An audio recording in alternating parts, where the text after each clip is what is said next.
আজকে রাখি পূর্ণিমা, সকাল থেকে মনের ভিতরটা খুব খারাপ লাগছিল, তাই তোমাদের দাদাভাই বললো চলো মন ভালো করার জায়গায় নিয়ে যায়। আসতেই দেখি চারি সাইডে মেঘ, আর চলে আসলাম করিমপুর দেবালয়ে রাধাকৃষ্ণ ঠাকুরের মন্দিরে। তো আমি তোমাদের দাদাভাই এখানে থামতে পারলো না, কারণ গাড়িটা ওখানে অ্যালাউ নেই রাখার জন্য, তো সেই জন্য প্রত্যেক বছর খুব সুন্দরভাবে সাজিয়ে তোলা হয়। বাবার সাথে ছোটবেলায় আসতাম, এখন সেই মতো আসা হয় না। তো প্রায় অনেক দিন পরে আসছি, তোমাদের দাদাভাইয়ের কি মনে হলো তাই আমাকে আনলো।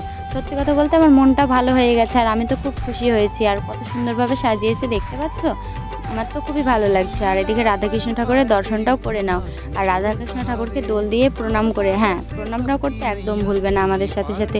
তারপরে বাবা মহাদেবের কাছে গেলাম, কিন্তু মানে শিবলিঙ্গটা কাপড় দিয়ে ঢাকা আছে, কিসের জন্য জানি না, তোমরা যদি কেউ জেনে থাকো অবশ্যই আমাকে কমেন্টে জানিও।